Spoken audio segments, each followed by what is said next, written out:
From there, so we talked about growth mindset.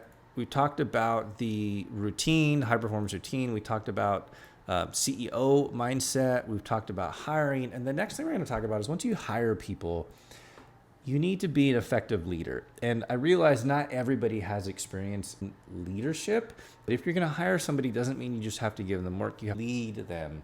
And if you create a great culture in your organization, people will increase the efficiency and output of anybody that works in your organization. So here I have master leadership, and the single most important thing I've ever learned about being a good, effective leader is you have one job when you hire people, and that really is to make your staff successful. Any meeting you're in, anytime you're working on an assignment, and I even ask this question, like, what do you need to be successful?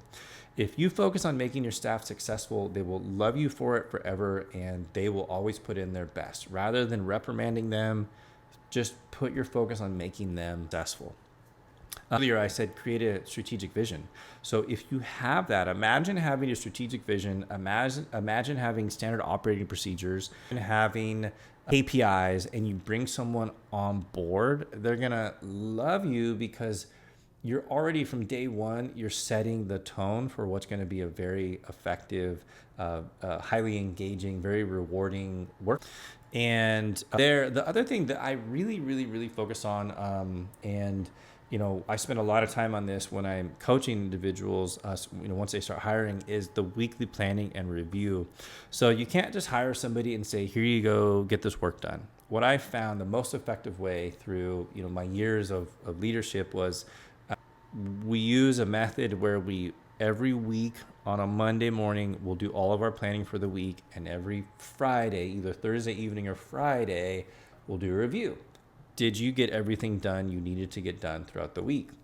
Oftentimes we'll schedule a touch point or two throughout the week, but what you're doing is you're setting your staff up for success. You're making sure they have everything they need to be successful. You're giving them an opportunity to check in with you during the week because you want to see them be successful. And then at the end of the week, they're telling you what they got done or what they didn't get done. You praise them for the things they got done. You find out why other things didn't get done, and then you recorrect. But when you do that, when you layer on this weekly planning and review on top of the other things that I've shared with you, you end up with a very, very efficient team, and you can get a lot done. And when you build these habits, here's what's really cool. When you build these habits, you can begin to step away from your business because you have a team that's going to continue to implement these things while you're away. And that is true financial freedom and time freedom because you have a business that can run itself and allows you to step away so that you're not chained to your desk. That's what we're trying to get away from here. We want to have our business, we want to enjoy our lives, and we want to have that freedom. So you've got to be able to balance all these things, and that's what we're trying to help you with here. So here is an example of, if I brought someone in and I was sharing some strategic vision with them, this is something that I work on also with, it's a combination of high performance planning, strategic vision, and standard operating procedures. They all kind of tie in together. But here's an example of a tool we use or strategy called a goal pyramid. And the way this works is you come up with a goal. What is your goal?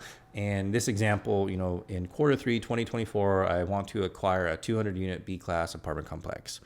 And then from there, I kind of work my way backwards. And I say, what are the milestones I need to accomplish in order to complete that? So in this example, I need to be able to submit 5 offers. It's probably going to take me 10 property tours to submit 5 offers.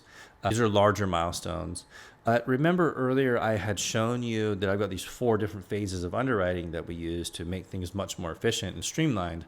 So if I walk this down, I know that part of that process for the 4 phases is we have a process for broker outreach where we are able to increase the volume of deals that get sent to us by the broker outreach process we have.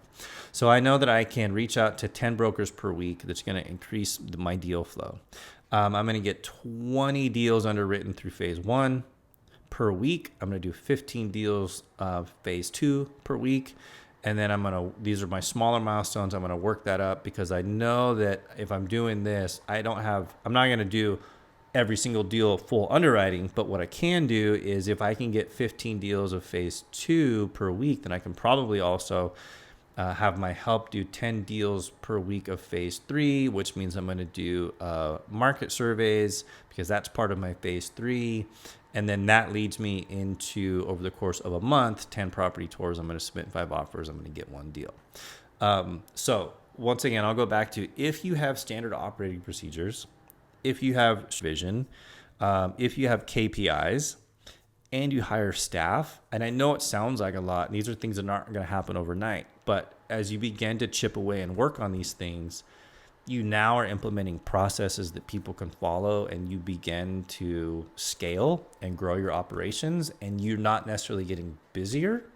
You're able to hire staff to take that work for you. And your role then ties into exactly what I was saying, is your role isn't so much to do all these things, but to help your staff be successful doing these things.